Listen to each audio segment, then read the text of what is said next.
orang jadi tersangka perusakan markas polisi di Jaktim. 9 orang jadi tersangka perusakan markas Polres dan sejumlah polsek di wilayah tersebut pada Jumat, 29 Agustus 2025, malam.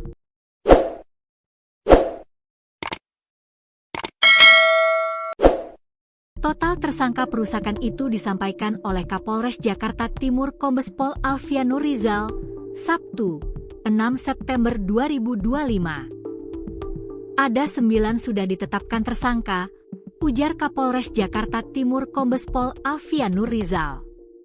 Menurut Kombes Pol Alfian, jumlah tersangka dalam kasus tersebut bisa bertambah seiring penyidikan. Masih ada lagi pengembangan terhadap pelaku lainnya. Nanti akan kita rilis soal pengerusakan Mako Polres dan Polsek, ungkapnya. Meski telah menyebut jumlah tersangka, namun polisi masih belum mengungkap identitas dan peran masing-masing tersangka. Polisi memperkirakan akan menyampaikan pernyataan resmi dan detail kasus ini pada Senin, 8 September 2025. Sebelumnya, kantor Polres Metro Jakarta Timur di Jalan Matraman Raya, Jatinegara, hangus terbakar pada Sabtu, 30 Agustus 2025, pagi.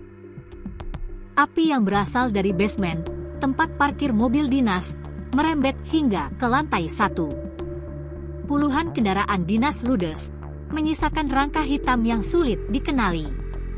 Sejumlah mobil yang terparkir di halaman depan dan sisi jalan juga ikut terbakar. Bau logam dan plastik yang meleleh masih tercium menyengat. Kaca jendela pecah, puing kayu, dan serpihan kaca berserakan di lantai.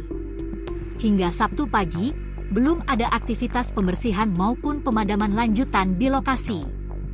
Meski sisa gas air mata masih terasa, sejumlah warga tetap berdatangan untuk melihat kondisi kantor polisi. Dibakar, tadi malam, 1:30, kata seorang petugas parkir di sekitar lokasi. Pelayanan normal. Kapolres Metro Jakarta Timur Kombes Alfian Nurrizal memastikan pelayanan masyarakat di kantornya kembali normal usai aksi perusakan yang dilakukan orang tak dikenal. Kegiatan pelayanan masyarakat yaitu untuk pembuatan SKCK, laporan kehilangan maupun laporan kepolisian.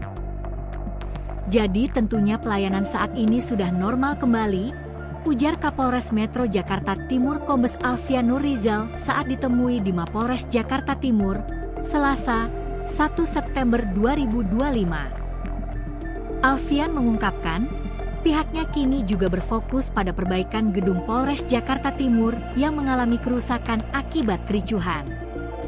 Saat ini kami berkonsentrasi untuk membenahi pembangunan beberapa mako kami yang rusak dan ini sedang berlangsung, ucap Alfian. Ia menargetkan seluruh karkas komando rampung diperbaiki dalam waktu 1 minggu. Semoga dalam minggu ini bisa kita selesaikan sehingga memberikan pelayanan ke masyarakat yang terbaik dan memberikan rasa aman dan nyaman, jelas dia.